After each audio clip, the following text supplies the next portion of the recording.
کتونکو د کومو ورځو نه چې موږ ویډیوګانې جوړې کړې دي د هغه ورځو نه په دې خوا باندې ډېر خلک ټلیفونونه کوي، څوک واتساپ باندې میسیجونه کوي چې یاره موږ له د مار اجازه راکړه. نو د مار اجازه هغه چې کم ټیم شي نو زه به انشاءالله تعالی در کومه. هر یو اجازې خپل خپل ټیم دی.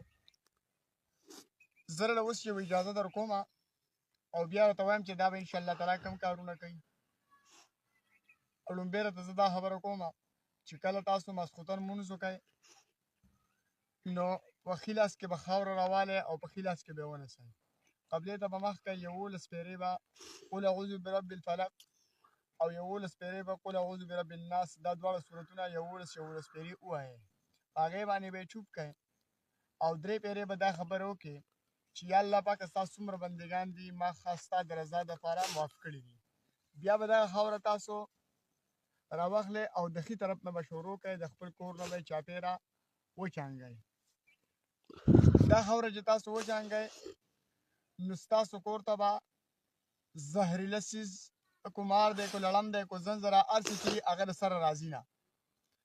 دویمه خبره دا ده چې د چا کور ته پیریان راځي نو زمونږ مقصد صرف د پیریانو دی چې چیلنج ورکوئ پیریانو له چیلنجو، خو انشاءالله پیرې به په سترګو باندې هم ونینئ.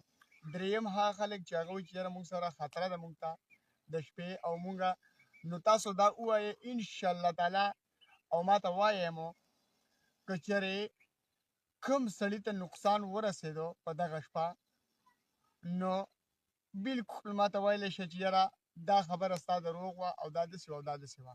خو شرط پکې دا دی، صرف شرط پکې دا دی چې په اوداسه کې ویل دي او مهرباني دا وکړه چې ډېر خلک داسې دي چې هغوی سبقونه نه دي ویلي نو د ګاونډیانو هم چې کوم دی چې کوم سړي سبق ویلی دی او په خپل ګاونډ کې نو د هغوی کور غاړې ته هم چانګئ چې مار لړم یا زنځه یا پیرې یا خطره په دغه شپه کې راله چې تاسو څه جرم وایئ زه به درله در کومه.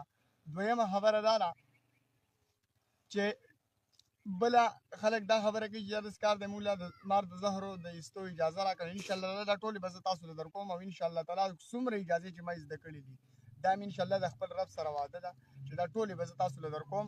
څنګه چې زه په خپله اجازه باندې مطمئن یم چې زه تاسو له وایم چې زه به پې دا کار کوم او هغه به انشاءالله کېږي، دغه شان به تاسو هم انشاءالله تعالی چیلنج یې ورکوئ د خدای په حکم باندې او انشاءالله تعالی زما سره چې څومره اجازې دي ټولې الحمدلله د قرآن مجید دي او ټولې به زه تاسو له در کومه. صحیح دی. خو ویډیو د الله د رضا دپاره شیر کړئ چې هغه خلکو ته ورسي چې کم خلک د شپې یریږي، د شپې چې کوم دی نو پیریان تنګوي یا د هغې کور ته زهریله څیز راځي. دا یوه اجازه والی او انشاءالله تعالی څومره چې دي نورې به یې له ټولې نمبر په نمبر درکړم. صحیح ده. دا هغه مار دی ډېرو خلکو وي یاره وی ژبه یې نشته، چا یې په خوله کې ورته رنګ اړولی دی، دا هغه مار دی، دا هغه مار دی. وګوره بند کړه.